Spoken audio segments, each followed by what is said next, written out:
अभी आए नहीं, सब सभी लोग आ नहीं पाएंगे।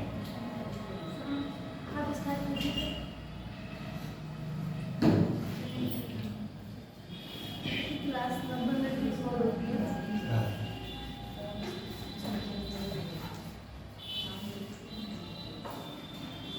कल आप लोगों ने किस जगह तक लिख लिया था? फ्यूचर के बारे में लिख लिया था ना?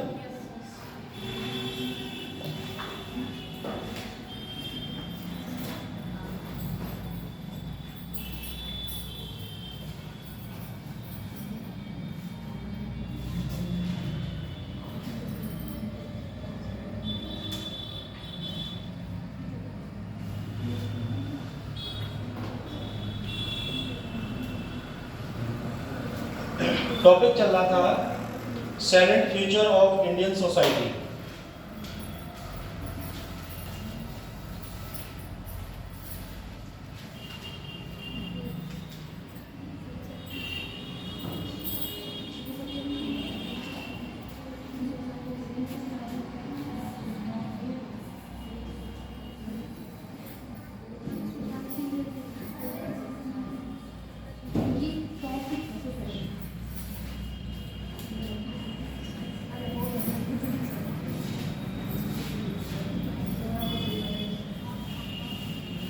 इसमें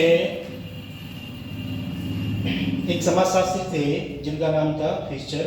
उनके बारे में आप लोगों को कल लिखवा दिया था मैंने। और अब उनकी जो आवश्यकताएं थी, आवश्यकताओं की जो संतुष्टि थी, उसके बारे में आप लोग थोड़ा लिखेंगे। आवश्यकताओं की संतुष्टि।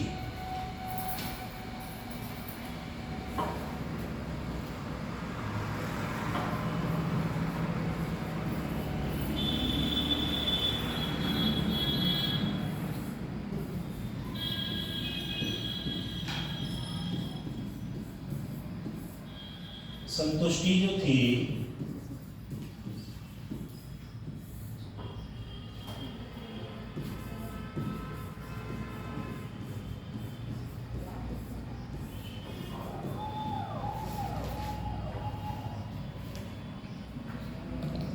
ये हेडिंग हो गया आपका। इसके आगे लिखेंगे समाज का महत्वपूर्ण कार्य। समाज का महत्वपूर्ण कार्य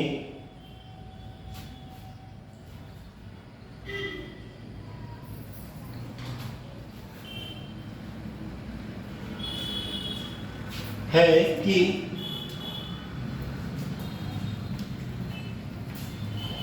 वह प्राकृतिक संसाधनों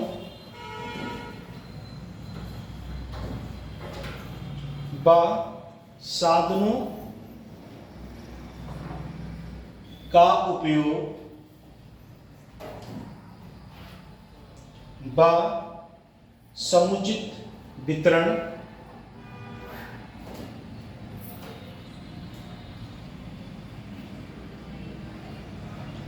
कर जनसंख्या का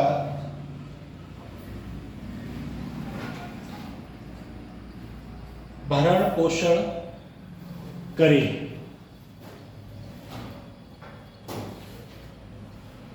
भरण पोषण करे। उनके अनेक विपत्तियों से व्यक्ति की सुरक्षा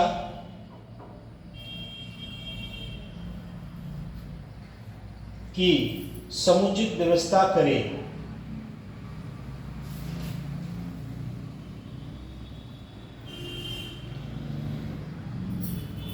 दूसरे शब्दों में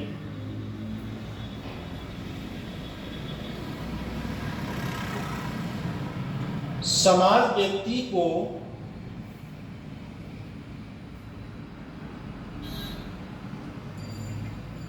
पारस्परिक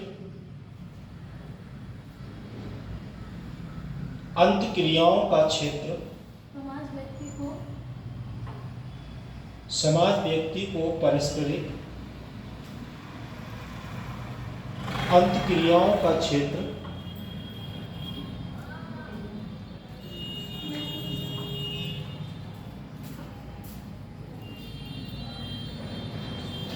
व अवसर प्रदान करे।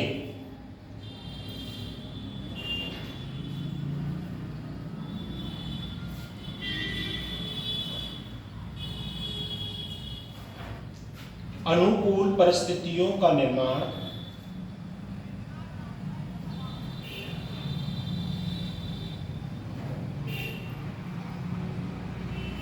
करें, सामूहिक जीवन को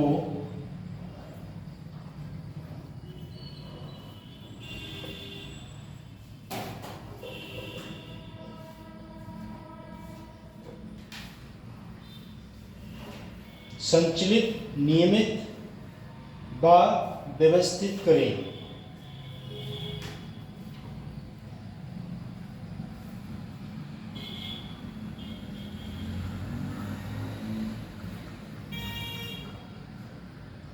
तथा परिवर्तन और परिवर्तित दशाओं में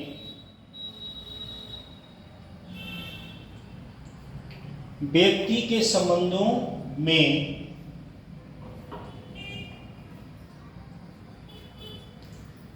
आवश्यक परिवर्तित दशाओं में व्यक्ति के संबंधों में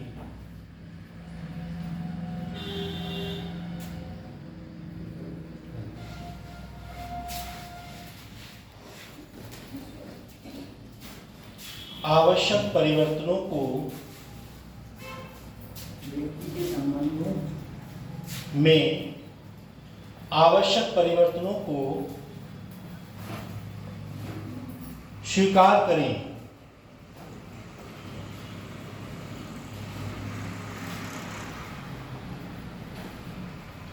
इस प्रकार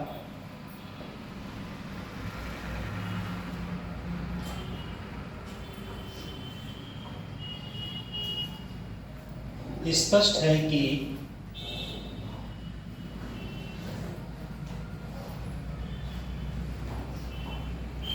समाज व्यक्तियों की प्राथमिक आवश्यकताओं और व्यवस्थाओं से उत्पन्न प्राथमिक आवश्यकताओं और व्यवस्था से उत्पन्न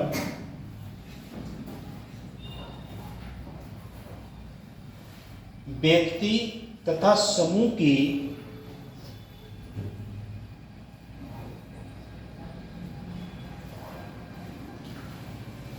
अन्य अनेक आवश्यकताओं की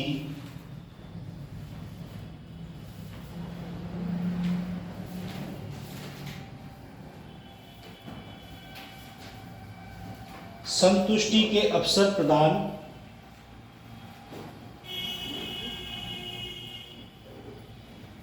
करता है।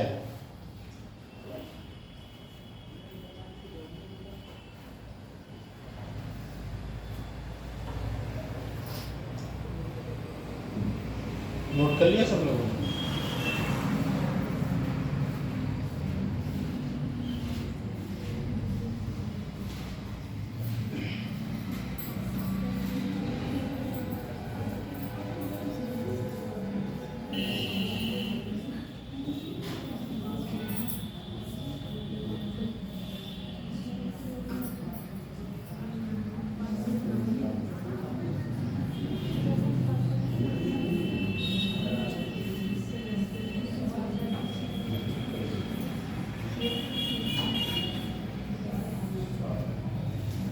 एक पॉइंट नोट करेंगे,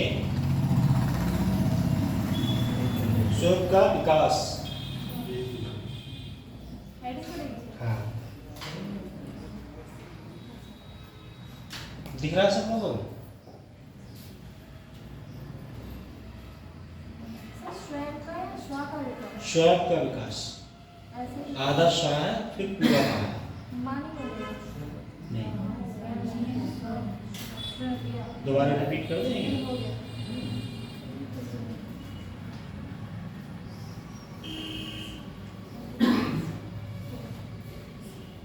इसके आगे लिखेंगे व्यक्ति जीवन से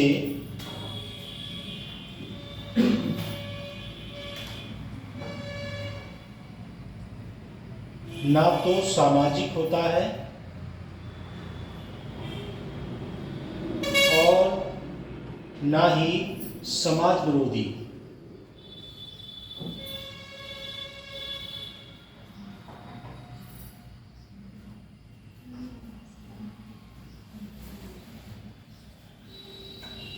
समाज के द्वारा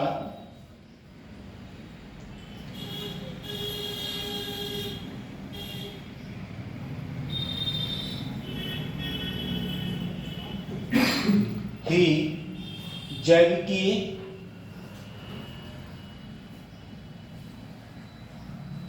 प्राणी से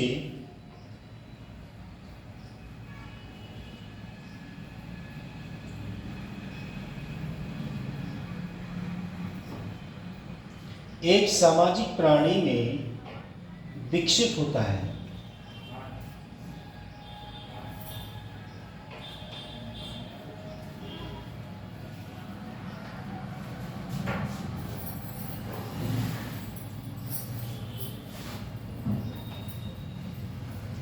मानव व्यक्ति तत्व के विकास व समाजीकरण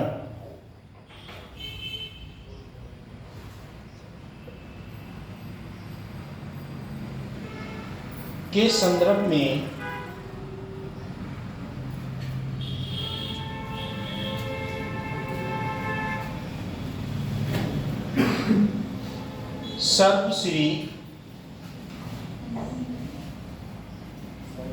सर्वश्री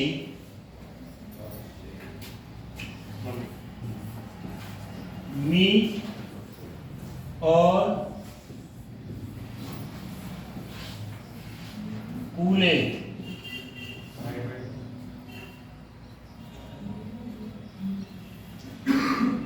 मीट और कूले का नाम विशेष रूप से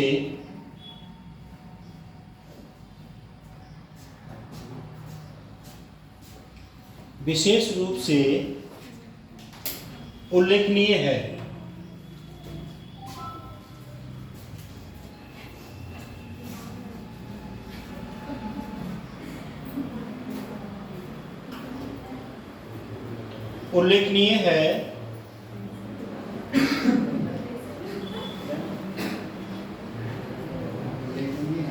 उल्लेखनीय है व्यक्ति तत्व के विकास का प्रारंभिक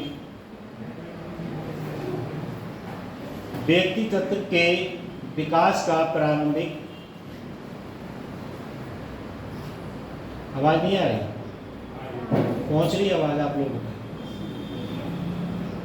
क्या हुआ, गर्मी ज्यादा लग रही है?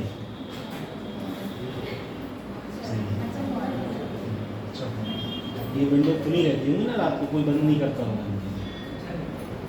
बच्चा आ जाते होंगे फिर क्लास में सब। पीने में दो चीज़ें हैं, पानी और मच्छर, और क्या है। उल्लेखनीय है व्यक्ति तत्व के विकास का प्रारंभिक स्तर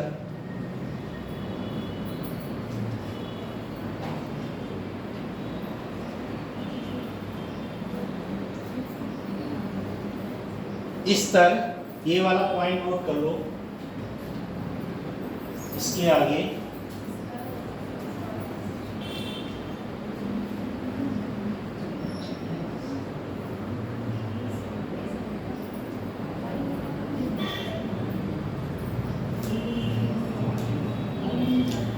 ये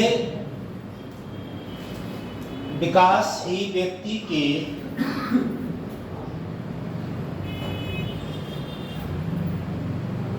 सामाजिक जीवन की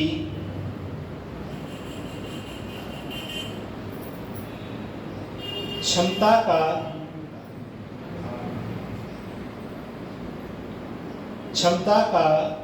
घोतक है।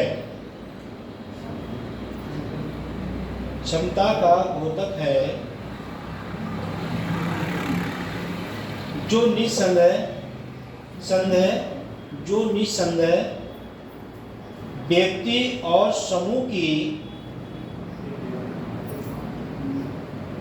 पारस्परिक अंतक्रिया जो निसंदेह व्यक्ति और समूह की पारस्परिक अंतक्रिया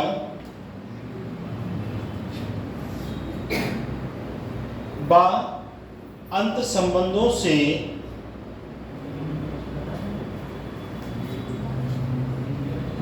विकसित होता है।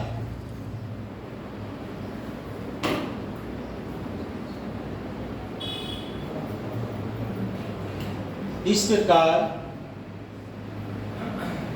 जैसे ही व्यक्ति में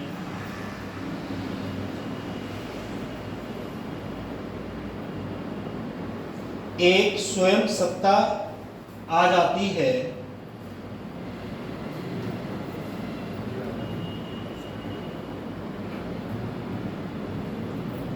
वह सामाजिक संबंधों के विकास में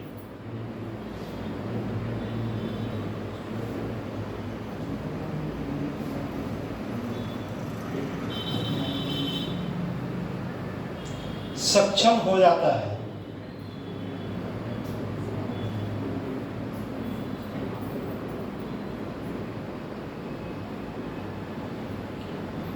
एक शिशु आरंभ में किसी वस्तु और व्यक्ति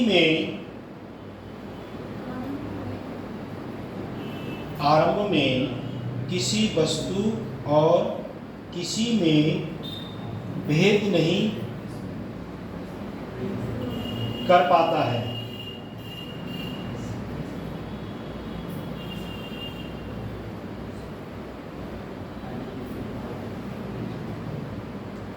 और अपने आसपास की समस्त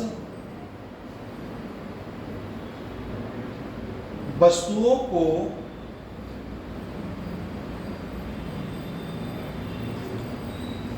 अपना अथवा अपने लिए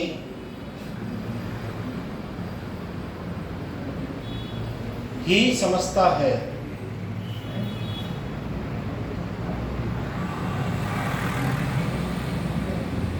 वह शुरू में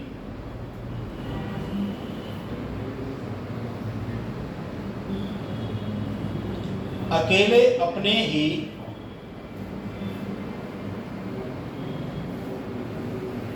बातें करता है,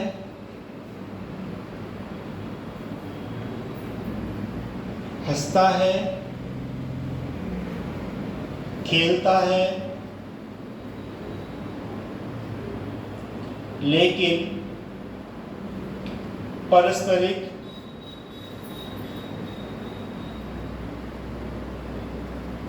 संपर्क व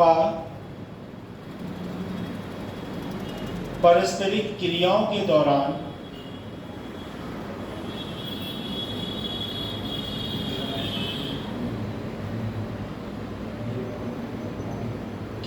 दौरान वह अपने आसपास के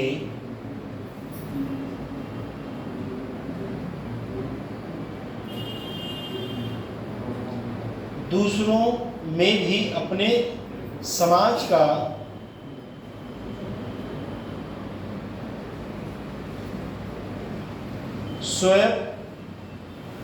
स्वयं का अनुभव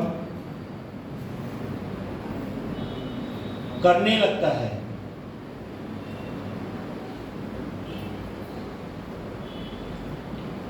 इनमें कुछ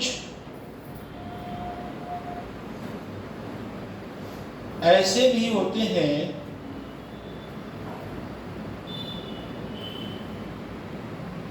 जो वह अपना समझते हैं,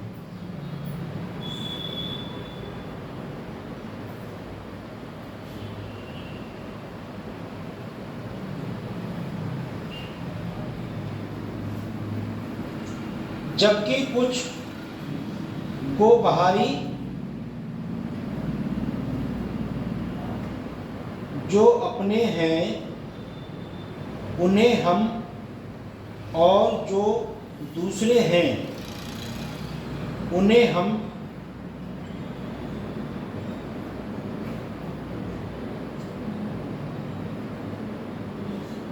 जो दूसरे हैं उन्हें हम बे के अंतर्गत रखते हैं। बे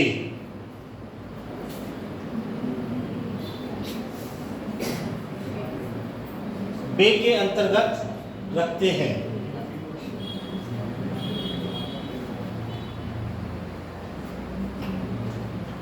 यह विकास में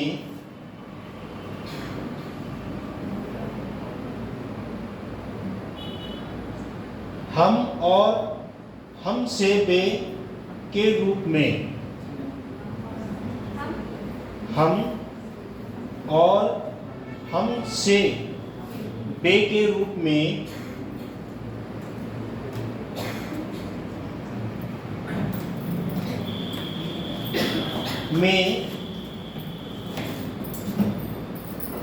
है। बालक धीरे धीरे,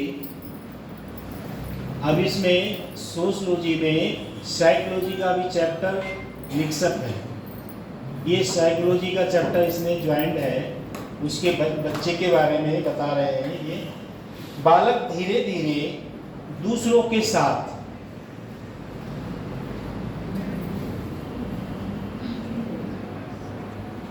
बात करना,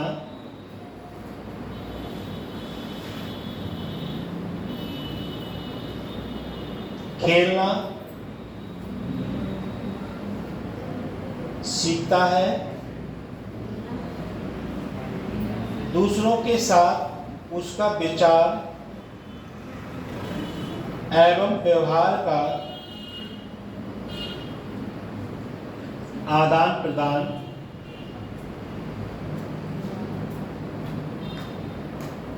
संभव होता है।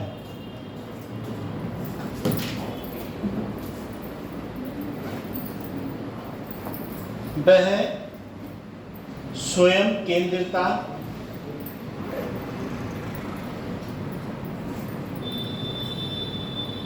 से तार्किक समानता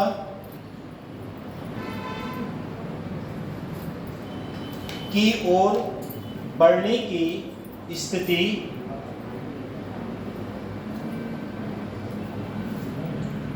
है, जिसमें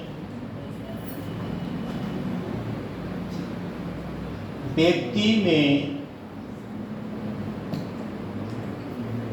अपने और अपने विचारों की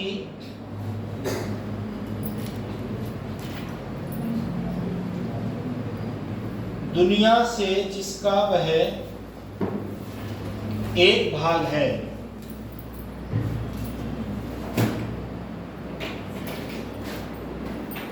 संबंधों का विचार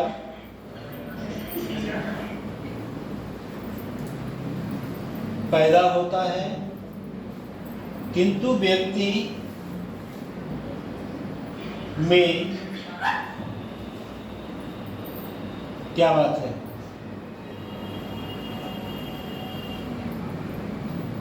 क्यों भाई, क्या बात है? क्या बात है? वीडियो चला रहा है, क्लास के अंदर वीडियो चला रहा है, तो फिर पढ़ने का क्या महत्व है?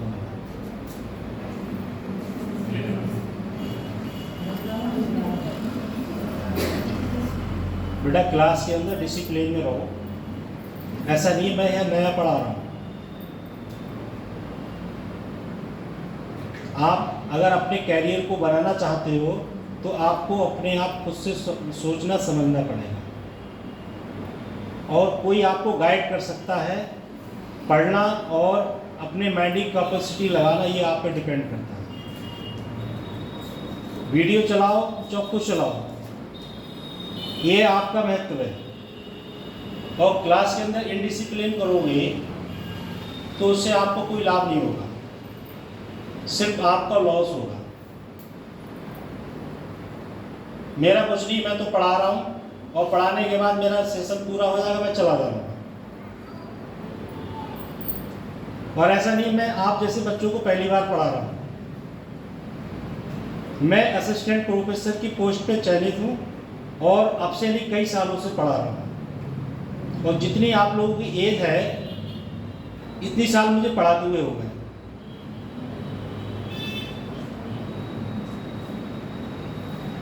अब आपकी इच्छा है क्लास के अंदर डिसिप्लिन में रहो या इनडिसिप्लिन में रहो। माँ बाप आपको भेजते हैं पढ़ने के लिए और माँ बाप घर से पैसे दे सकते हैं, पढ़ने भेज सकते हैं, मगर माँ बाप स्वयं पढ़ने यहाँ नहीं आ सकते। अब आपकी इच्छा है, अगर क्लास में समझ में आ रहा है, सही है, नहीं आ रहा है तो आप डिसिप्लिन में रहें। ये क्लास के जितने भी बच्चे हैं ये सब आपके भाई बहन हैं। इनमें से कोई व्यक्ति सेलेक्ट हो जाएगा और कभी वो सेलेक्ट होगा, हो सकता है आपका काम उससे पड़ जाए, और जब काम पड़ेगा तो आपको महसूस होगा कि इससे ज़्यादा मेहनत मैं कर लेता तो मैं भी आज इसी पोस्ट पे या इससे ऊंची पोस्ट पे बैठा होता।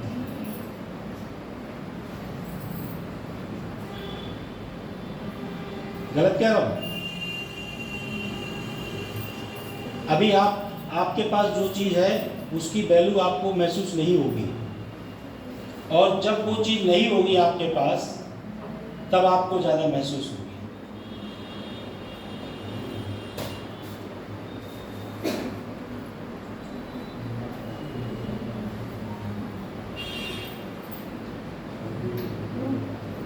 कहाँ तक लिख लिया आप लोगों ने?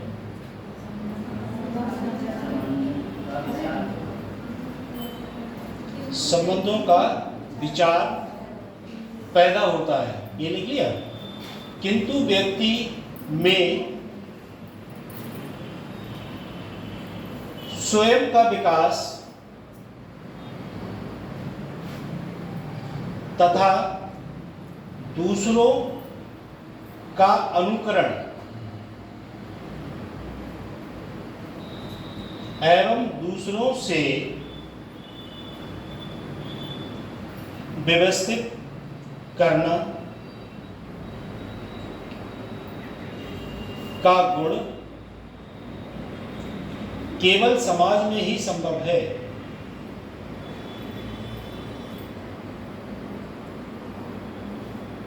केवल सामूहिक अंतक्रियाओं, आप लोगों का छूट गया है,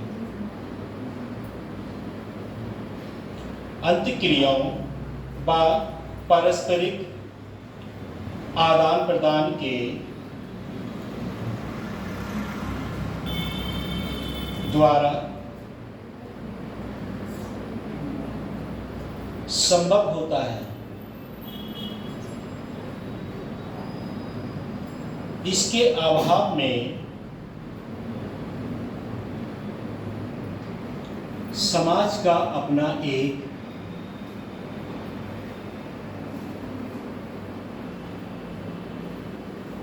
परिदृश्य होता है।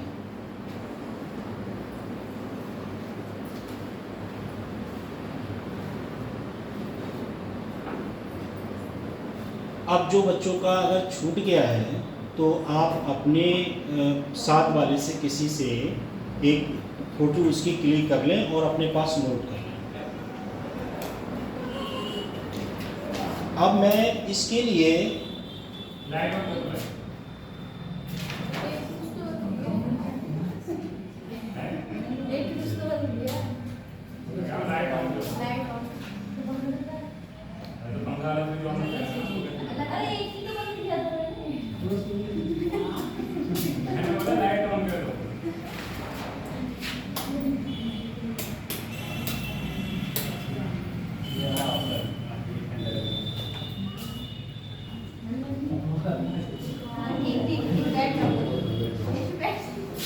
आप लोग डिसीजन नहीं ले पा रहे हैं, चलाएं फाइल नहीं चलाएं।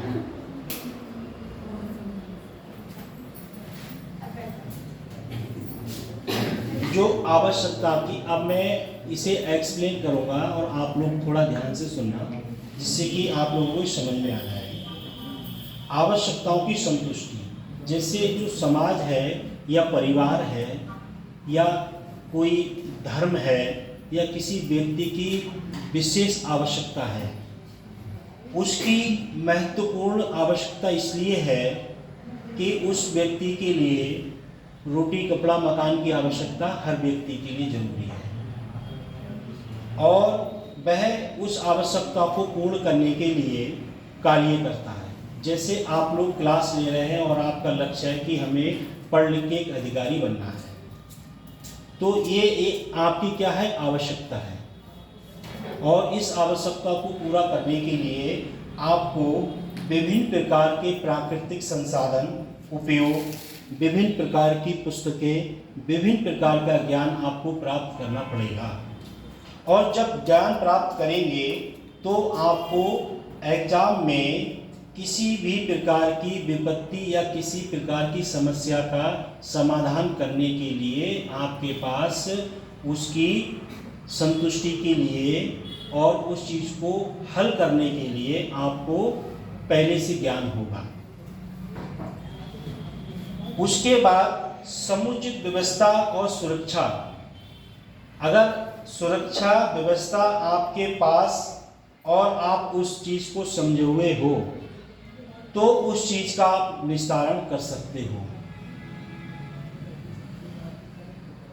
अंत क्रियाओं का क्षेत्र अवसर प्रदान करना। जिस क्षेत्र में रहते हैं उस क्षेत्र में, जैसे आपको मैं एक एग्जाम्पल बता रहा हूँ, जैसे कुछ बच्चों ने बीएड किया, डीएलएड किया, बीटीसी की और जॉब नहीं लगी, तो ऐसा नहीं है कि उस क्षेत्र से आप हट जाएं। उस क्षेत्र में अगर कोई प्रोसीजर नहीं बनता है तो एजुकेशन के जो ग्राफ हैं, जो तौर तरीके हैं, डिग्रियां हैं, सर्टिफिकेट है, वो अन्य प्रकार के भी हैं। जैसे बीएड किया जॉब नहीं मिली, कोई बात नहीं है, तो हौसला क्या रहेगा, गिर जाएगा। हौसला गिरने की कोई बात नहीं है। बीएड किया नहीं मिली तो एमएड कर लो और एमएड किया और एमएड करने के बाद नौकरी नहीं मिली, फिर क्या कर लो, नेट पीएचडी कर लो, फिर तो नौकरी तुम्हारे आगे पीछे घूमेंगी, मिलेंगी।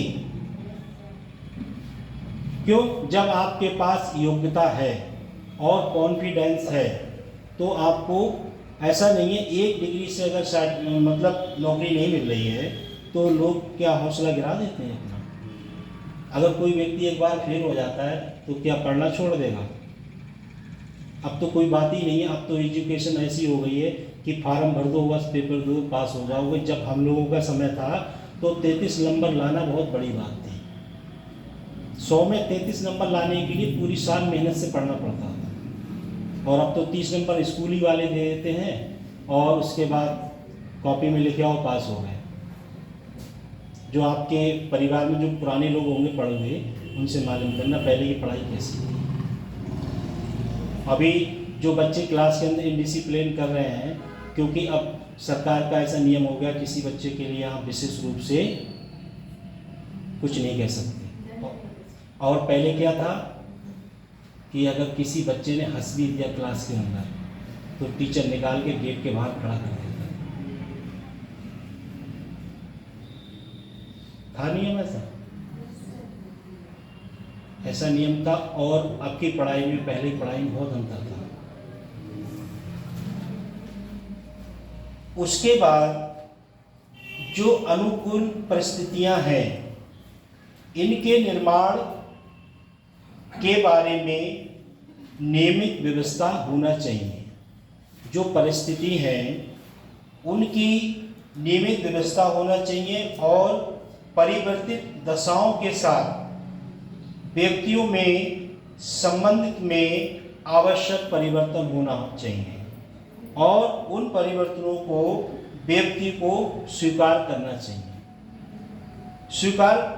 चाहिए। इसलिए कि जैसे व्यक्ति की पहले स्थिति कुछ और थी और अब परिस्थिति कुछ और है, उसके बाद आपका समाज में परिदृश्य जो था, पहले गरीबी की स्थिति में थे और जब घर में कोई सरकारी नौकरी में लग गया या पैसे की अभाव नहीं रहा तो परिदृश्य व्यक्ति का चेंज हो जाता है। जैसे इसी क्लास के अंदर कुछ बच्चे ऐसे होंगे जिनकी स्थिति एक मीडियम क्लास की होगी, और जब अगर वो जॉब में लग जाएंगे तो हर रिश्तेदार कहने लगेगा वो हमारे रिश्तेदार हैं, और आपकी स्थिति दयनीय है तो कोई रिश्तेदार या कोई मिलने वाला आपसे महत्व नहीं रखेगा। क्यों? आपकी दयनीय स्थिति, हो सकता है आप उससे हेल्प मांग सको, और हेल्प व्यक्ति तभी करता है जब आप किसी लायक हो, और किसी लायक नहीं हो तो व्यक्ति दूर से बच जाता है। हो सकता है मैं इसकी हेल्प कर दूं, कहीं मेरे ऊपर कोई परेशानी ना आ जाए। उसके बाद जो प्राथमिक आवश्यकताएं हैं, व्यवस्थाएं हैं, उन्हें उत्पन्न करना व्यक्ति समूह में अनेक आवश्यकताओं की संतुष्टि प्रदान करता है। जो व्यक्ति है उसकी अनेक आवश्यकताएं होती हैं, और आवश्यकताएं जो हैं वो इतनी होती हैं जैसे अनलिमिटेड, और जो आवश्यकताएं उन्हें पूर्ण करने के लिए व्यक्ति के लिए बहुत संघर्ष करना पड़ता है, और पूरा जीवन पर्यंत उसके लिए लगातार नियमित रूप से चलना पड़ता है। ऐसा नहीं है। और जो आवश्यकताएं हैं वो मन के अकॉर्डिंग है। जैसे मन जो है हवा से तेज चलता है, और जब हवा से भी तेज चलता है तो वो उसको कंट्रोल करना और उसके अंदर काबू पाना ये व्यक्ति पे डिपेंड करता है। मन तो ये कहेगा कि मैं एयर इंडिया में बैठ के अमेरिका की सफ़र करूं, तो क्या मेरे पास टिकट के लिए पैसे नहीं है तो मैं अमेरिका जा सकता हूं? मन तो ये कहेगा मैं रिलायंस ग्रुप को पीछे छोड़ दूं, मैं अपना एक ग्रुप बनाऊं। तो मन पे काबू पाना ये आप लोगों पर डिपेंड करता है। मन तो एक चलामान परिदृश्य है, इसके लिए काबू जिस व्यक्ति ने कर लिया और वो व्यक्ति तभी कामयाब हो सकता है। क्योंकि अभी जो स्थिति है वो स्थिति, जैसे आप लोग यहाँ इस समय 20-21 साल के स्टूडेंट हो गए, 22 साल के स्टूडेंट हो गए, और उसके बाद जब आप 25, 26, 30, 35 की एज में पहुँचोगे तो जो आपकी आत्मसंतुष्टि है वो अपने आप लेवल में आ जाएगी। और उसके लिए जैसे एक उदाहरण मैं आपको दे रहा हूँ, जैसे जैसे व्यक्ति की एज होती जाती है उसे उसी हिसाब से अनुभव होता जाता है। जैसे इसमें कुछ बच्चे ऐसे होंगे जो अपने परिवार वालों की बात मानते होंगे, कुछ बच्चे ऐसे जो बात नहीं मानते होंगे, पर परिवार में आपके जो माता पिता हैं वो अच्छे से गाइड करते होंगे कि बच्चा हमारे कंट्रोल में रहे, और जो सामाजिक परिदृश्य है, जो हमारा समाज शास्त्र है, उसके अकॉर्डिंग समाज की प्रतिष्ठा को बनाए रखें। पर अगर आपका मन पे कंट्रोल नहीं है और आपके अंदर जो साइकोलॉजी है, विवेक है, वो किसी कार्यों करने के लिए प्रॉपर काम नहीं करता है, और आपके अंदर ये क्षमता नहीं, दिमाग के अंदर ये क्षमता होना चाहिए कि क्या हम गलत कर रहे हैं, क्या सही कर रहे हैं। क्योंकि अब मैं आपको एक बात और बता रहा हूँ, जैसे मुंह से निकली बात और बंदूक से निकली गोली वो कभी वापस नहीं आती है। इसलिए आप ऐसी वाणी का इस्तेमाल करिए जो समाज के लिए और आपके लिए एक भविष्य तय कर सके। ऐसी वाणी का ऐसा कोई प्रयोग मत कीजिए जिससे कि आगे आने वाले समय में आपको किसी प्रकार की समस्या का समाधान, कभी समस्या ऐसी आ जाती है उस समस्या का समाधान अपने आप से भी नहीं होता है। जैसे कुछ बच्चे हैं, इसमें कुछ बच्चों की मैरिज नहीं हुई, ये बैठी हुई इनकी मैरिज हो गई है, ये परिवार से जुड़ी है, ये गृहस्थ आश्रम से गृहस्थी से जुड़ी हुई हैं, इन्हें पता है कि गृहस्थी की स्थिति कैसे होती है। गलत कह रहा हूँ? सर माँ बाप के यहाँ तो बहुत अच्छे से लाइफ कट जाती है, और उसके बाद शादी के बाद पता नहीं क्या क्या होता है। देखो दुनिया भर की बातें मैं उसी अभी ये जो है जो टॉपिक मैं आपको पढ़ा रहा हूँ, हालांकि वो बात सही है आपकी, पर मैं आपको एक गाइडलाइन और दे रहा हूँ जिससे कि आप अगर जो गर्ल्स हैं उनके लिए। जैसे सपोज करो हम लोग एक सामाजिक परिदृश्य में रहते हैं, समाज में रहते हैं, चाहे व्यक्ति किसी जाति धर्म का हो, किसी का हो, कोई बात नहीं। जैसे अभी कुछ बच्चों की मैरिज नहीं हुई है, ठीक है, आप सो के 10 बजे उठो, कोई परेशानी नहीं है। क्यों? आप अपने मम्मी पापा के घर पे हो, ठीक है, आप अपने मम्मी पापा के घर पे हो, आप 10 बजे तक भी सो के नहीं उठोगे, कोई कुछ नहीं कहेगा, ठीक है। पर आप एक घर से दूसरे घर में जब ट्रांसफर होगे तो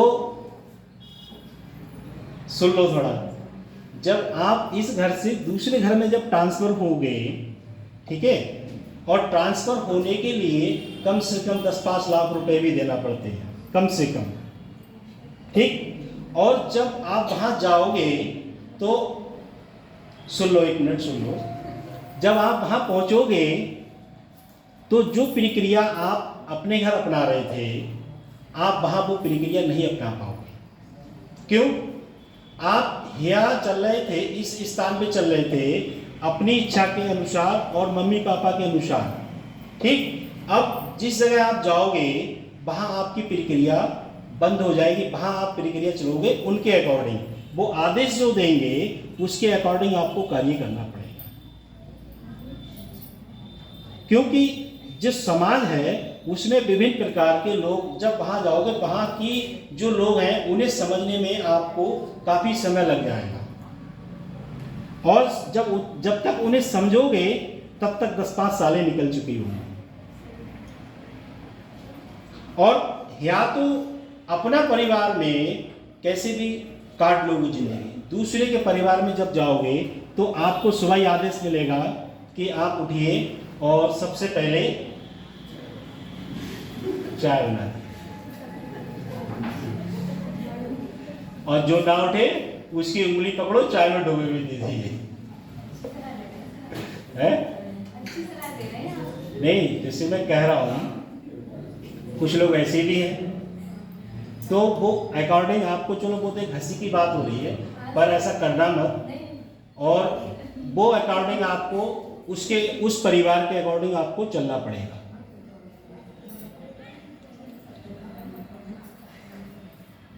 व्यक्ति जन्म से ना तो सामाजिक होता है और ना ही समाज विरोधी होता है। जो व्यक्ति जन्म से ना सामाजिक होता है और ना समाज का विरोधी होता है, क्योंकि उसे समाज में रहना है, और समाज के द्वारा जैविकीय प्राणी से एक सामाजिक प्राणी विकसित होता है। जैसे वो छोटा होता है और जब वो बड़ा होता है तो छोटे बच्चे में किसी प्रकार की सोचने समझने की कोई क्षमता होती है, केवल वो आपको आपके चेहरे से पहचान सकता है। जैसे कोई छोटा बच्चा होता है तो वो ज़्यादातर सब लोगों के पास नहीं जाता है, जो गिने चुने पर्सन होते हैं उन्हीं के पास जाता है, और उस बच्चे को 6 महीने बाद इतनी पहचान हो जाती है 1 साल के अंदर अंदर कि वो अपने ही पर्सनों को पहचानना चालू कर देता है, और दूसरे पर्सनों को, दूसरे व्यक्तियों के पास जाना उचित नहीं समझता है।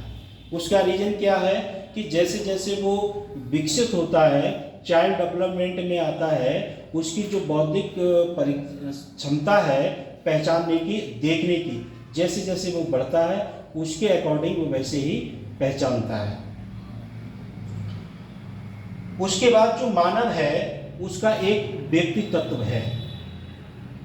व्यक्ति तत्व का मतलब है उसकी एक पर्सनालिटी और उसका एक मनोबल।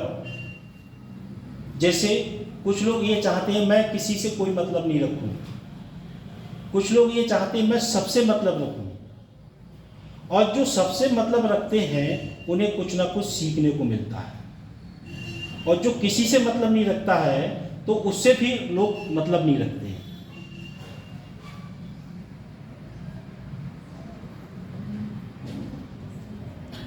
व्यक्ति तत्व के विकास में सामाजिकरण के संदर्भ में सर्वश्री मीट और जो कूले हैं वो ये कहते हैं कि इनका नाम विशेष रूप से उल्लेखनीय है। जो समाज में आता है उसका नाम उल्लेखनीय होता है। जैसे सपोज करो, एक मैं आपको एग्जाम्पल दे रहा हूँ कि कोई व्यक्ति अगर जन्म लेता है तो उस पे कोई किसी कंपनी का या कोई लोगो लगा नहीं होता है कि ये व्यक्ति इस जाति धर्म का है।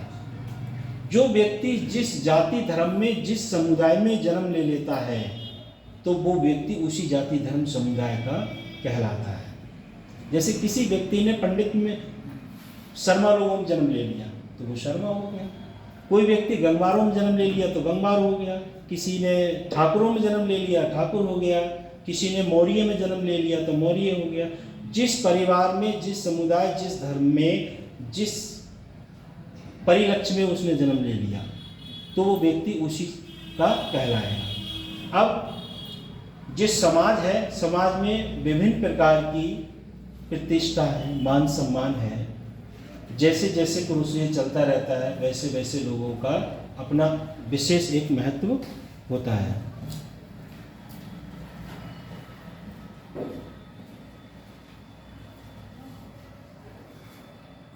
सामाजिक जीवन की क्षमता का भौतिक संदेश यह है कि समूह की पारस्परिक और अंत संबंधों से विकसित होता है।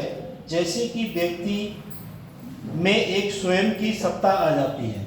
जैसे व्यक्ति छोटा होता है, बड़ा होता है, बड़ा होने के बाद पढ़ता लिखता है, उसे ज्ञान हो जाता है और ज्ञान होने के बाद वो इस नियम में पहुंच जाता है कि वो एक सत्ता पक्ष में आ जाता है। जैसे कोई व्यक्ति राजनीति में अपनी सत्ता बना लेता है, कोई व्यक्ति एजुकेशन में अपनी सत्ता बना लेता है, कोई व्यक्ति अपनी बिजनेस में सत्ता बना लेता है और कोई व्यक्ति एक ग्रुप या कंपनी में अपनी सत्ता बना लेता है। जैसे टाटा, अभी रतन टाटा की डेथ हुई है, उनका एक पूरे देश में और विदेशों में भी उनकी एक क्या है, सत्ता है। सत्ता का मतलब एक उनका पर्सनल नाम है। जैसे रिलायंस ग्रुप है तो ये रिलायंस ग्रुप भी एक क्या है, अपने आप में एक एम्पायर है। और जैसे आपने देखा होगा बजाज ग्रुप, हिंदुजा ग्रुप जो अशोका लीलैंड गाड़ियाँ बनाती है, और एक ग्रुप है जैसे एलजी ग्रुप है। तो इस टाइप की जो कंपनियां हैं वो अपने आप में एक ग्रुप है, उनका एक एम्पायर है और उनकी एक पहचान है। उसके बाद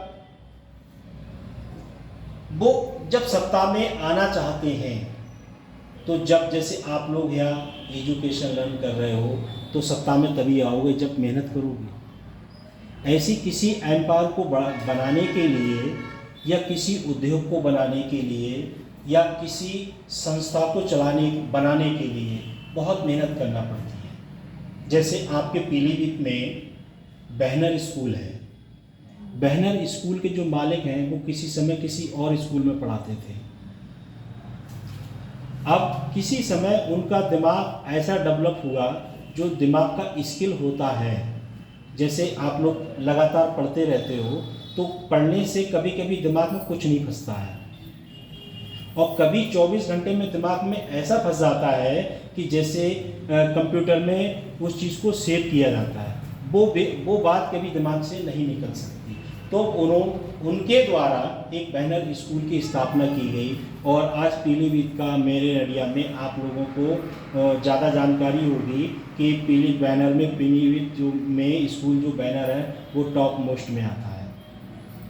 तो अब उस व्यक्ति ने सत्ता में आने के लिए इतनी मेहनत की और वो आज सत्ता में है। जो भी अधिकारी आता है सीधे बैनर में जाता है। क्यों जाता है? उसे पता है इससे बढ़िया कोई स्कूल नहीं। हो सकता है उससे बढ़िया और भी स्कूल हो, पर जिसका नाम ज़्यादा चलता है वो फेमस हो जाता है। ऐसा नहीं है कि उसी में टीचर पढ़ाने वाले हैं और भी स्कूलों में टीचर पढ़ाने वाले हैं, पर जिसका नाम चल जाता है वो ज़्यादा ही चल जाता है।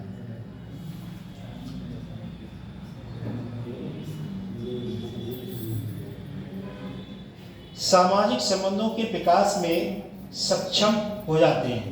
जैसे जो सामाजिक विकास है, सामाजिक परिदृश्य है, इसमें जो लोग लगातार समाज की प्रतिष्ठा मान सम्मान को बनाए रखते हैं, उसमें उन लोगों का अपना एक अलग महत्व होता है।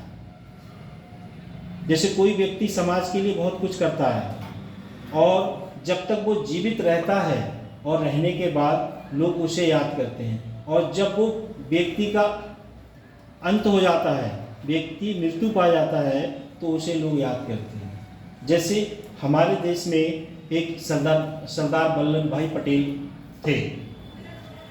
अब वो इस दुनिया में नहीं रहे, फिर भी उनकी एक स्टेचू बनाई गई है नर्मदा नदी पे गुजरात में। और जैसे महात्मा गांधी को आप ले लो, महात्मा गांधी ने देश को आज़ाद कराने में मेन भूमिका निभाई थी, और उस भूमिका में किसी न किसी व्यक्ति को समाज के प्रति और अपनी भावनाओं के प्रति अपना परिदृश्य, अपना उद्देश्य बना के रखना पड़ता है। तब व्यक्ति कहीं देश को, समाज को और अपने लिए आगे बढ़ाने के लिए बहुत संघर्ष करना पड़ता है, और बहुत उसके लिए परिवर्तनशीलता का प्रभाव, महत्व और लक्ष्य लोगों के द्वारा और अपने द्वारा दिया गया प्रभाव, उसके परिदृश्य को समझते हुए तब कहीं उसे आगे बढ़ना पड़ता है। अगर एक व्यक्ति देश के बारे में नहीं सोचता समझता, तब आज देश क्या आज़ाद होता? नहीं होता। और देश को आज़ाद करने के लिए आपके साथ लाखों की संख्या है, बहुत बढ़िया बात है, समाज आपके साथ है, पर जो व्यक्ति देश का झंडा उठाने के लिए तैयार नहीं है, तो क्या देश आगे बढ़ सकता है? सबसे मेन क्या है, जो सबसे आगे चलता है वही व्यक्ति दिखेगा, उसका मान सम्मान होगा, और वही व्यक्ति अपना नाम हमेशा हमेशा के लिए इतिहास में लिख के जाएगा। ऐसा नहीं है कि एक ही व्यक्ति ने देश को आज़ाद करा, एक ही व्यक्ति समाज को चला रहा है। हमारे पृथ्वी पे विभिन्न प्रकार के राजनेता आए, समाज सुधारक आए, शिक्षक, बहुत बहुत पुराने शिक्षक आए, जिन्होंने शिक्षा में महिलाओं के लिए, पढ़ाने के लिए, पढ़ने के लिए महत्व दिया। किसने दिया? नाम बता सकते हो?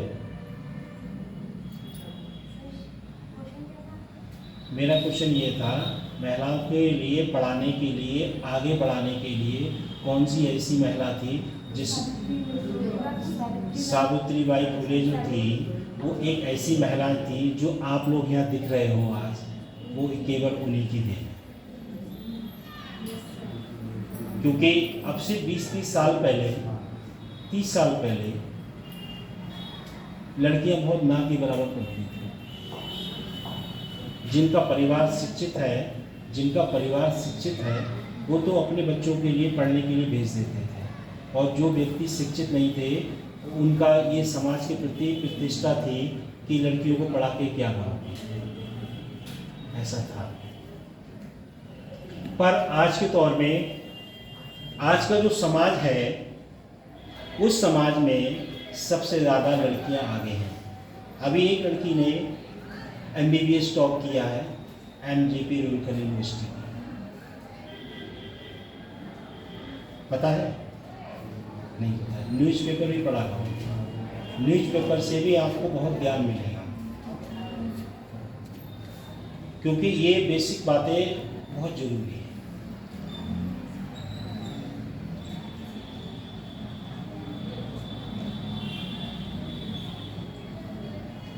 अब नेक्स्ट पॉइंट है, एक शिशु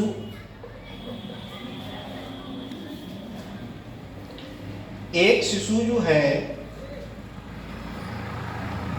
एक छोटा बच्चा जो आरंभ में किसी न किसी प्रकार की वस्तु में भेद नहीं कर पाता है। जो छोटा बच्चा है जो इस पृथ्वी पे आया है और लमसम वो 2-4 महीने का भी है, उसने जब जन्म लिया है तो वो किसी चीज़ में तुलना नहीं कर सकता और न किसी चीज़ को विशेष रूप से पहचान पाएगा कि ये चीज़ मेरी है। जब वो व्यक्ति बच्चा जब बड़ा हो जाएगा उसमें अनेक प्रकार की क्षमताएं, भावनाएं, अनेक प्रकार का प्रोसीजर उत्पन्न होगा, तो वो अपने आसपास की वस्तुओं को पहचान पाएगा और उसके साथ उस चीज को समझ पाएगा।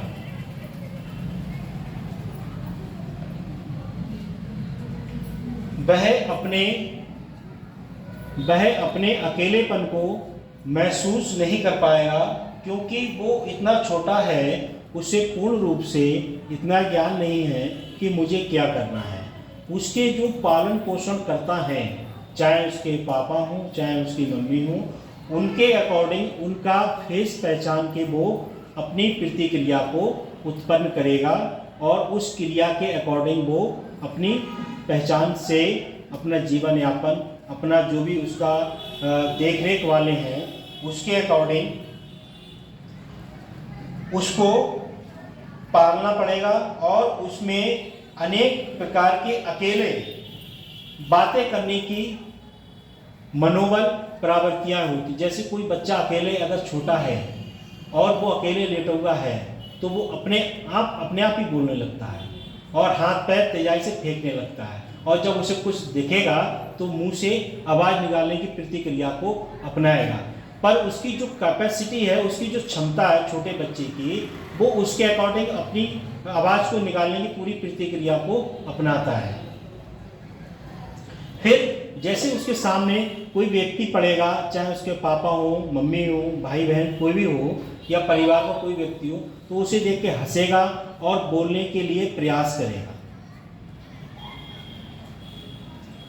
फिर उसके लिए खेलने का भी मनोबल करेगा, हाथ पैरों को तेजाई की स्पीड के साथ फेंकेगा इधर उधर कि ये व्यक्ति मेरे लिए प्रतिक्रिया के अनुरूप मेरे साथ बोले और मेरे लिए गोद में उठा लें।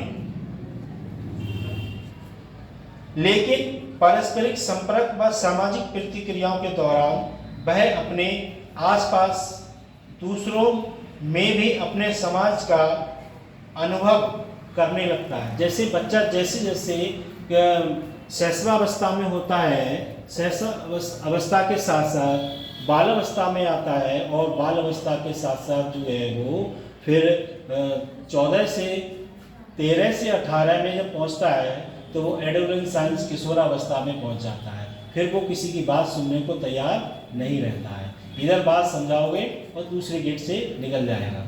फिर उसके लिए समझाने के लिए फिर माँ बाप, जो बच्चे जिनके माँ बाप साइकोलॉजी पढ़े हुए हैं और वो अच्छे समझते हैं कि जब ये किशोरावस्था में आ गया है तो इसके लिए प्रताड़ित करने से बेहतर ये से प्यार से समझाओ। और जो व्यक्ति समाज के हिसाब से प्यार से समझाता है तो वो बच्चे को समझ में आता है और आप उसे प्रताड़ित करोगे, दंड दोगे और पीटना चालू कर दोगे तो बच्चे के जो समाज का परिवेश है वो उससे आउट ऑफ कंट्रोल चला जाएगा। आपने देखा होगा कुछ परिवार में ऐसे लोग होते हैं जो बच्चों पे कंट्रोल नहीं कर पाते हैं क्योंकि उन्हें उस चीज़ का पूर्ण ज्ञान नहीं है। और जिस व्यक्ति को पूर्ण ज्ञान हो जाता है, उस चीज़ को समझ लेता है तो वो उस चीज़ को अपना लेता है और अपनाने के बाद बच्चों पे कंट्रोल पा लेता है। ऐसा नहीं है, परिवार में बहुत सारे लोग होते हैं, बहुत परिवार बड़ा होता है और परिवार छोटा भी होता है, पर समाज की जो परिदृश्य है, संतुष्टि है, उस पर कंट्रोल पाना बहुत मुश्किल होता है। और जो ऐसा परिवार छोटा भी, कभी कभी छोटा परिवार में भी अगर 2-3 लोग हैं वो भी कंट्रोल से बाहर हो जाते हैं। और कुछ परिवार ऐसे हैं जिनमें बड़ा परिवार है और कंट्रोल करने वाला केवल एक ही व्यक्ति है। और इस परिदृश्य को जिस व्यक्ति ने अपना लिया वो तो परिवार को अच्छे से चला लेगा और अगर नहीं अपना पाया तो परिवार को अच्छे से नहीं चला पाएगा। क्योंकि समाज शास्त्र जो है एक ऐसा विषय है, इसको पढ़ने में तो आपको बोरिंग महसूस होगी, पर जब इसे अच्छे से पढ़ोगे, समझ में आ गई बात, तो आपको पता लगेगा कि सर ने हमें जो पढ़ा रहे हैं वो सही पढ़ा रहे हैं। ऐसा नहीं समाज शास्त्र केवल समाज के बारे में बात करता है, ये सभी विषयों पे बात करता है। समाज के बारे में बात करता है, बिजनेस के बारे में बात करता है, और व्यक्तियों का जीवन सुधारने के बारे में भी बात करता है। आपने देखा होगा जिस परिवार में 10-12 लोग हैं और परिवार में किसी की कोई बात नहीं मानता है, तो उस समाज में, उस परिवार का, उस घर का और उस बिरादर में उसका कोई अलग महत्व नहीं रहता है। और परिवार में जितने भी लोग हैं वो सही से रह रहे हैं और सही परिलक्ष्य में पालन पोषण हो रहा है उनका, और सही एजुकेशन लर्न कर रहे हैं और नियमित आ रहे हैं, जा रहे हैं, नियम कानून में रहते हैं, तो उसका परिवार का मान सम्मान समाज भी करेगा, लोग भी करेंगे, और जो भी रिश्तेदार हैं, सगे संबंधी हैं, वो भी मान सम्मान करेंगे। और अगर आप इनडिसिप्लिन में रहोगे तो आपका कोई मान सम्मान नहीं करेगा। ये समाज कहता है और समाज का परिवेश है, मानना पड़ता है। क्योंकि आप लोग अभी समाज से जुड़े हो, और जब 4 आश्रम वो होते हैं, गृहस्थ आश्रम, जब गृहस्थ आश्रम में जब जाओगे तो अभी तो आपको कुछ पता नहीं है, आप एक ऐसे बच्चे हो जैसे सादा कागज। और जब गृहस्थ आश्रम में जाओगे, जब 25-26 साल की एज में पहुंचोगे, तब आपको पता लगेगी कि कैसे परिवार को, कैसे समाज को, और कैसे समाज में अपनी प्रतिष्ठा को बनाए रखना होता है।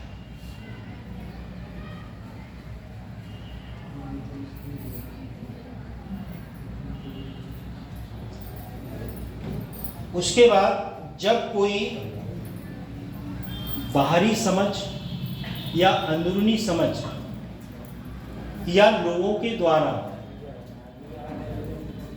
और हम की भावना जिसके अंदर आ गई, वो कभी भी अपने लक्ष्य को प्राप्त करने में सफल नहीं हो सकता।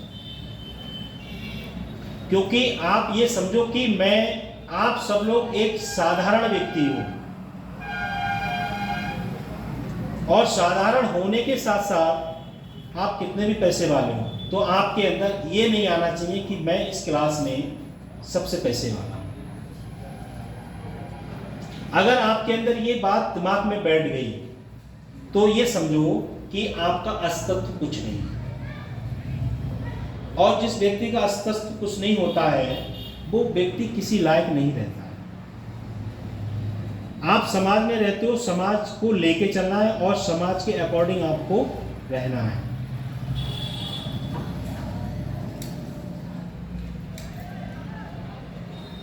समाज में दूसरे व्यक्ति क्या करते हैं, उनसे अपनी तुलना नहीं करना चाहिए। क्योंकि दूसरा व्यक्ति बहुत पावरफुल है, पैसे वाला है, और आपका लेवल उससे नीचे है। उसका मतलब ये है कि आपके परिवार की जो आमदनी है, आय का स्रोत है, वो 10-20 हज़ार रुपये महीने है, और जो व्यक्ति हाई लेवल का, उसके घंटों में, सेकंडों में लाखों रुपए आते हैं। तो उसकी तुलना अपने से नहीं की जा सकती, क्योंकि सब व्यक्ति बराबर हो जाएंगे तो कोई किसी का मान सम्मान करेगा। भाई ये 5 उंगलियां हैं, अगर ये सब बराबर हो जाएंगी तो किसी का कोई महत्व समझेगा? नहीं समझेगा। अगर आप सब लोग पैसे वाले होते तो ये मच्छरों में क्यों बैठे होते? बैठे होते हैं? नहीं बैठे होते। मैं अगर पैसे वाला होता तो सुबह ही सुबह ठंड में आप लोगों के पास क्यों आता पढ़ाने के लिए? आता?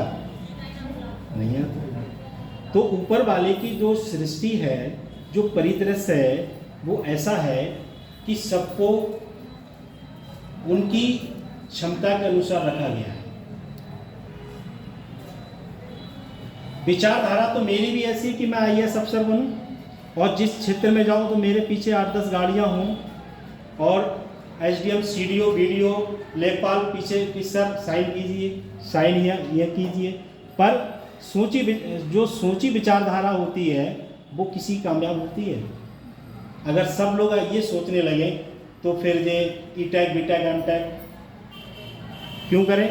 सीधे IAS में फार्म डालेगा व्यक्ति और IAS अधिकारी बनेगा और उस पर लिखा होगा जिला कलेक्टर, जिला अधिकारी। तो सबकी भावना तो ये है अधिकारी बन लिया जाए, पर उसको जिसके व्यक्ति मेहनत करता है, जिसके अंदर लगन होती है और कुछ दया दृष्टि कर्मों की भी होती है। आप लोगों ने, ये तो समाज शास्त्र का टॉपिक है और समाज की मैं आप लोगों को पढ़ा रहा हूँ।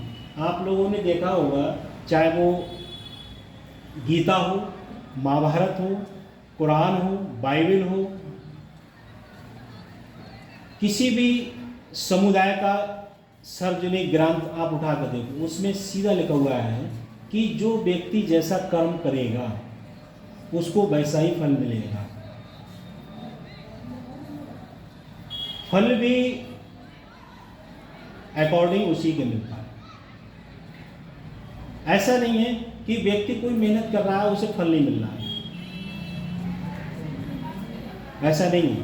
आप मेहनत करते रहिए और लगातार लगन से पढ़िए तो आपको ऐसा नहीं है कि फल ना मिले। ये मेरा अपना खुद का मानना है। क्योंकि जब मैं किसी इंटर कॉलेज में पढ़ाता था समाजशास्त्र, तो लोग कहते थे कि नेट की परीक्षा पास करना बहुत बड़ी बात होती है, बहुत बड़ी बात होती है। 30 लोगों का स्टाफ था और 30 लोगों ने फॉर्म डाला और फॉर्म डालने के बाद दो लोगों ने नेट क्रॉस कर दिया। नेट का पेपर बनाने वाला भी तो व्यक्ति है। सर, आपने अभी कहा आप असिस्टेंट कॉलेज में? कॉलेज का नाम मत पूछो, क्योंकि अभी मैं यहाँ पढ़ा रहा हूँ, इसलिए आपका नाम नहीं बता सकता। जब मेरा सेशन पूरा हो जाएगा फिर मैं आपको बताऊँगा। तो कोई PhD मेरी चल रही है, PhD चल रही है। और अभी इंटेंस हुआ था UGC नेट का, जो पेपर आउट हो गया था जून में, तो वो परीक्षा मैंने दी थी और जब परीक्षा देने के बाद जब सीट मिलाई तो उसमें पास, और पेपर आउट हो गया। फिर लोगों के हौसले गिर गए, बोले अब पेपर बहुत टफ आएगा। तो हौसले आप लोगों को गिराना नहीं है। पेपर आउट हुआ कोई बात नहीं, और पेपर तो होते रहते। 2014 में PCS दिया और पेपर जब निकल के बाहर आए गेट के, तो पेपर देखा तो नहीं पास हो जाएंगे प्री में, और थोड़ी देर बाद पता लगी पेपर ही आउट हो गया। 2014 में PCS प्री पेपर आउट हो गया। अखिलेश की सरकार थी तो लोग बोले कि पेपर में इतना पेपर बेहतरीन था, पढ़ने के बाद जो पेपर देखा तो ये नहीं देख रहा था कोई व्यक्ति कि इधर देखो या उधर देखो, उसमें रोल नंबर और ये सब सेंटर वेंटर भरा और पेपर करना चालू अपना। और पेपर जब करने के बाद देखा तो पास हो जाएंगे अच्छे नंबरों से। और गेट के बाहर जब आए तो सब लोग, सबके चेहरे पे मुस्कुराहट थी कि कोई भी आदमी PCS से नीचे बात नहीं करना चाहता है। उसके बाद जब गेट के बाहर जब निकले तो एक पत्रकार खड़ा था, बोला भैया परीक्षा तो फ्लॉप हो गई। ऐसी अभी जून में नेट का हुआ, उसकी भी यही स्थिति थी, पर हम लोगों ने हिम्मत नहीं हारी, क्योंकि जो आदमी, एक सीधी कहावत है, जो डर गया वो मर गया। घर आए, घर वालों ने कहा पेपर आउट हो गया, मैसेज आ गया, पेपर दे के आया। फिर क्या हुआ? हमने कोई बात नहीं है, खाया पिया सो गए और सुबह को उठ के प्रभु का नाम लिया, फिर उसी लेसन प्लान पे चलने लगे। और जब अभी 14 14 तारीख को अभी जो पेपर हुआ था सितंबर में, पेपर फिर दिया सिद्धिविनायक में, ऑनलाइन पेपर हुआ। वो पेपर देने के बाद घर आके बैठ गए और जब आंसर की आई और आंसर की पर जब वो नंबर डाला तो उसमें भी पास। क्यों? ये जैसे आप लोग कहोगे कि इस तरह से कह रहे हो, चश्मा लगना कोई बड़ी बात नहीं है, और चश्मा लगना कोई बड़ी बात नहीं है, चश्मा लग जाए कोई बात नहीं, पर आपके पास जो हौसला है, नॉलेज है, वो कभी भी आपको किसी मोड़ पे भी कामयाबी दे सकती है। जीवन में हर चीज़ बढ़ सकती है, पर ज्ञान कोई व्यक्ति नहीं बांट सकता। और वो चीज़ एक ऐसी है जो पैसे से भी नहीं खरीदी जा सकती और किसी से उधार भी नहीं मांगी जा सकती। अपने आप में अगर नॉलेज है तो आपको कोई परेशानी नहीं। अभी आप लोग हैं, बहुत से बच्चे ऐसे होंगे इसमें से कि शादी होने के बाद परिवार उन्हें अलग कर देगा, और अलग करने के बाद फिर आपके पास क्या बचेगा? अपना विवेक। और अपने विवेक से ऐसा प्रोसीजर अपना सकते हो आप कि आपको कभी भी किसी प्रकार की कोई दिक्कत नहीं आएगी।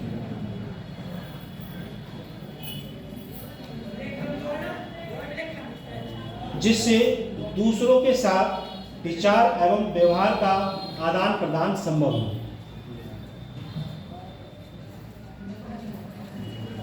इसमें दूसरों के साथ अपना विचार और अपना आदान प्रदान का अपना एक महत्व होता है, जिससे केंद्रितता, तार्किकता और पर्सनालिटी डेवलपमेंट, बौद्धिक परीक्षण, ये विभिन्न प्रकार के महत्व आपको देखने को मिलेंगे, जिससे अपने जीवन को और अपने लक्ष्य को प्राप्त कर सकते हो। क्योंकि अगर संघर्ष नहीं करोगे और समाज के परिवेश को नहीं अपनाओगे और समाज से आप दूर रहोगे, तो आपको किसी प्रकार का कोई विशेष महत्व या किसी अच्छी बात की समझने की कार्य प्रणाली, क्षमता और विचारधारा को अच्छे से नहीं समझ पाओगे।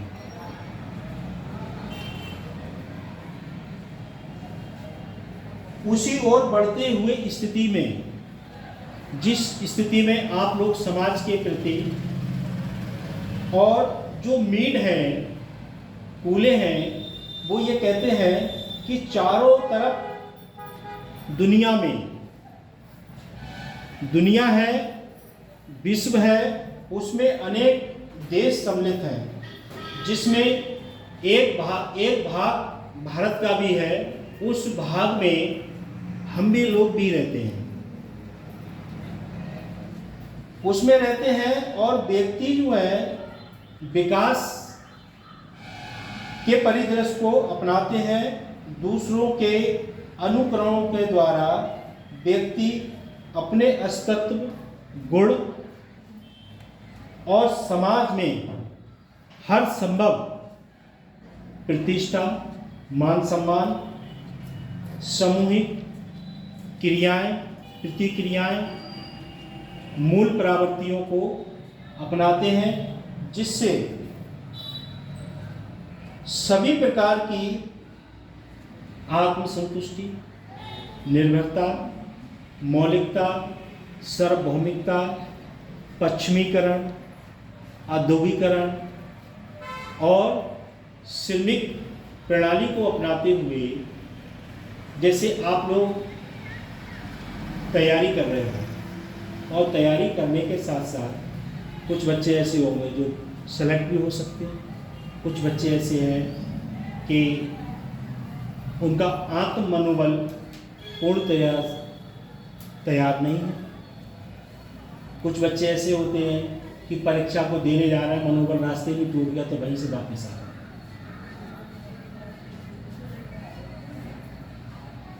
अभी एसएससी जीडी की परीक्षा हुई थी कुछ समय पहले, शायद आप लोगों को, तो मैं बरेली से आ रहा था सैटेलाइट, तो एक लड़की वहाँ खड़े खड़े रो रही थी, भीड़ लगी थी, तो सब लोग बोले क्यों रो रही है? बोले परीक्षा देने आई, मेरा मन नहीं हो रहा। तो एक सज्जन खड़े थे, तो बोले बेटा रो मत, परीक्षा तुम दो, जैसे दो, फेल हो या पास, परीक्षा तुम्हें देना चाहिए। तो सब लोगों ने उसकी मनोबल बढ़ाया और काफ़ी लोग वहाँ भीड़ लगे। तो मैं भी बस से उतर गया, मैंने पता नहीं क्या बात हो गई, उधर के देखते ही तो मैं गया, मैंने भी कहा, मैंने क्या बात है, क्यों रो रही हो? तो वो बोली परीक्षा देने आई हूँ मुरादाबाद से और मेरे साथ कोई नहीं आया है, अब मैं यहाँ तो मेरा हौसला इतना डाउन हो गया, परीक्षा सेंटर पे नहीं जा पा रहा, और उसके साथ वास्तव में कोई नहीं था। तो वो एक ई रिक्शा वाला घूम रहा था, तो मैंने उससे कहा कि भाई इसके लिए वहाँ तक छोड़ने में कितने पैसे लोगे? तो वो बोला 20 रुपये लूँगा। तो सब लोग बोले वहाँ की मैं दे देता हूँ पैसे, मैं दे देता हूँ, आप इस लड़की को वहाँ तक छोड़ दें। फिर वो लड़की बोली नहीं आप लोग कोई मत दो पैसे, मेरे पास से मैं चली जाऊँ। फिर रिक्शे वाले से कहा कि इसको कहीं रास्ते में तो उतारना, जिस जगह इसका सेंटर है वहीं गेट पे ही छोड़ना, हो सकता है इसका मनोबल रास्ते में टूट जाए। उस रिक्शे वाले ने उसे वहीं गेट के पास छोड़ा, उससे कहा आप अंदर जाओ, भाई आप सेंटर पे जब जाओ गेट के बाहर रहोगे तो दिमाग में अनेक प्रकार की बातें आएंगी, और जब गेट के अंदर एंट्री कर लोगे तो आपको सीधे ध्यान रहेगा मेरा रोल नंबर किस कमरे में है, मुझे कितनी नंबर में जाना है। जब उसने कहा बहन जी आप अंदर जाइए, और वो गेट के अंदर, रिक्शे वाले से कह दिया सब लोगों ने इसे गेट के अंदर कर देना। वो रिक्शे वाला बोला बहन जी आप गेट के अंदर जाइए, तो वो बता रहा रिक्शे वाला कि थोड़े फैसले से था, मतलब लोग बता रहे थे कि ऐसा ना हो जो वापस आ जाए सेंटर से। तो रिक्शे वाले सब लोगों ने कह दिया जैसे कि उतरे चाहे पैसे मत लेना और इसे सेंटर के अंदर कर देना। तो बोले ठीक है, और वो जो रिक्शे वाला था वो एजेड व्यक्ति था, उसने बैठा ला वो सेंटर के अंदर। आप बताओ उसके साथ लोगों ने अच्छा करा बुरा करा? अच्छा करा। और हमेशा हमेशा अपनी नीति को ऐसा रखो कि सामने वाला अगर आपके साथ बुरा करता है कोई बात नहीं, उसकी जितनी कार्य क्षमता थी, उसका जितना दिमाग था, उसने उतना कार्य किया। और आपका कार्य ये होता है कि लोगों के साथ अच्छा करोगे तो आपके साथ भी अच्छा होगा। होता है नहीं होता है? आपके साथ कोई व्यक्ति कितना भी बुरा करे, पर अपने विवेक का इस्तेमाल करो, उसके साथ व्यवहारशील वातावरण को और अपने परिदृश्य को सही से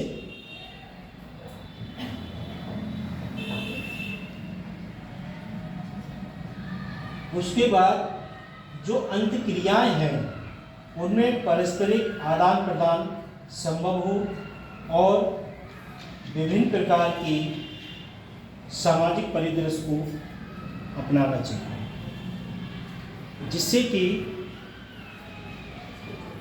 समाज में आपके और आपके द्वारा और आप जिस समाज से बिलोंग करते हैं, जिस समाज के हो, उस समाज का परिदृश्य भी ऐसा होना चाहिए कि बेहतर जीवन रहे और बेहतर समाज रहे और खुद ही समाज का नाम आगे बढ़ाए। टाइम हो गया क्या? 5 मिनट है, तो ये टाइम तो केवल मिनटों पे चलता है। और जब हम लोग पढ़ाते हैं तो टॉपिक चालू हो जाता है तो बराबर वाले टीचर आपके गेट पे खड़े होते हैं, सर थोड़ा टाइम का भी ध्यान रखें, क्योंकि ये समाजशास्त्र ऐसा है, बोल पढ़ो कम समझाओ ज़्यादा।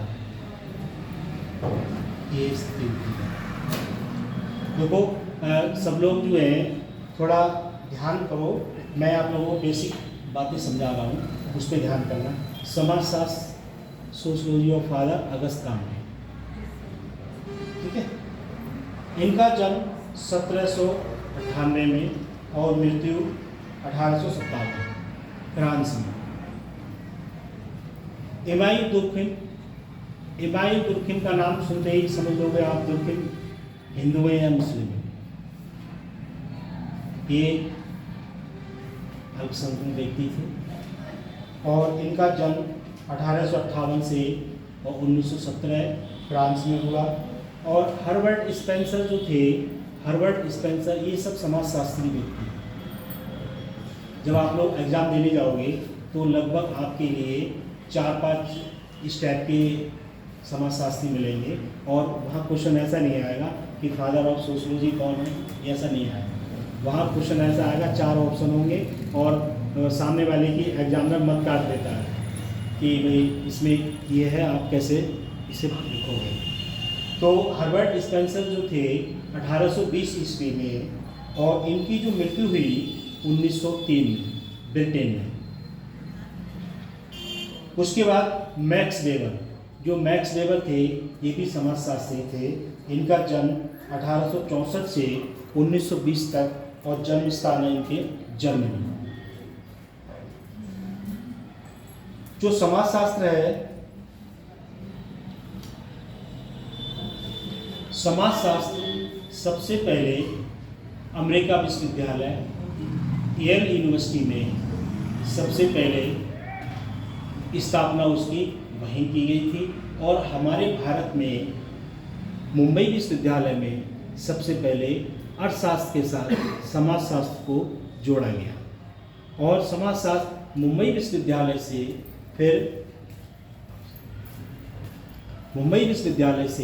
फिर लखनऊ यूनिवर्सिटी में आया और लखनऊ यूनिवर्सिटी से जैसे जैसे प्रोसीजर बढ़ता गया पूरे देश में समाजशास्त्र को लागू कर दिया गया। और समाजशास्त्र एक ऐसा विषय है जो समाज के बारे में बेहतर तरीके से बताता है। जैसे कुछ बच्चे यहाँ साइंस ग्रुप के होंगे तो किसी बच्चे को केमिस्ट्री अच्छी लगती होगी, कोई बच्चा होम साइंस का होगा तो उसे होम साइंस के बारे में अच्छा लगता होगा। और जो व्यक्ति जिस सब्जेक्ट को अपना फेवरेट बनाना चाहता है उसका वही सब्जेक्ट फेवरेट बन जाता है।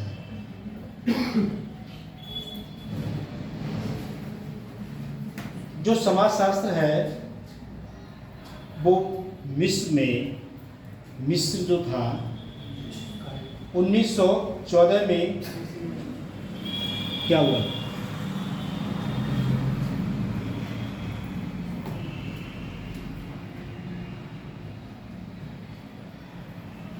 क्योंकि ये भाई आपने देखा होगा जो हमारे देश की जो एटॉमिक एनर्जी परमाणु केंद्र है उसमें अभी कौन सा छोड़ा गया था, चंद्रयान कौन सा, 3। अब कौन सा बनने वाला है, 4 के बाद 5। पर जो देश है वो सब भारत के पीछे लगे होंगे और जो रूस है अन्य देश है उन्होंने भी चंद्रयान बनाया और चंद्रयान बनाने के बाद उनका चंद्रयान फ्लॉप हो गया। और वो जो फ्लॉप हुआ उसका क्या नाम है ये भी परीक्षा में पूछा जा सकता है, कौन सा था जो फ्लॉप हुआ है, किसने बनाया, चीन ने। और चीन ने जो बनाया वो फ्लॉप हो गया, उसका नाम था लूना। याद रखना, ये ऐसे क्वेश्चन आपको मिलेंगे और इस टाइप के मिलेंगे कि वो वहाँ जाके दिमाग कंफ्यूज हो जाएगा कि ऑप्शन ए लगाएं ऑप्शन बी लगाएं। इसलिए थोड़ा पेपर में भी ध्यान रखिए, करंट में पूछा जाता है। और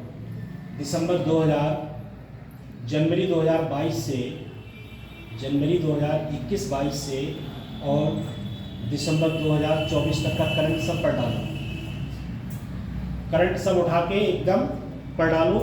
और जब तक पढ़ोगे नहीं भाई 30-40 क्वेश्चन तुम लोगों को मिलेंगे, 30-40-35 तो हैं ही। और 35 क्वेश्चन जब मिलेंगे तो समझ लो ग्राफ कहाँ भागेगा, इसलिए सब पढ़ डालो और पढ़ने के साथ साथ जो है विशेष फोकस अपना इस पे रखो। सर आपकी बात नहीं सर, आप कौन सा विषय पढ़ाते हैं? मैं पढ़ा रहा हूँ समाजशास्त्र। सर ये यूपीएससी पीसीएससी कौन से पेपर में आते हैं? ये जो आपका पेपर होगा प्री में भी आएगा। सर प्री में सर प्री में यूपीएससी में प्री उसमें 6 टॉपिक दिए हुए हैं। पहला तो आपको अंतर्राष्ट्रीय सामाजिक घटनाएं आपको दिया हुआ है, भारत में विश्व का भूगोल दिया हुआ है, इतिहास दिया हुआ है, अपना राजनीतिक विज्ञान दिया हुआ है, एक इकोनॉमिक्स समझ दिया हुआ है। इस तरीके से सोशियोलॉजी भी है। भाई ऐसा है, मैं आपको बताऊं, मुझे जो टॉपिक दिए गए हैं पढ़ाने के वो सब ठीक है।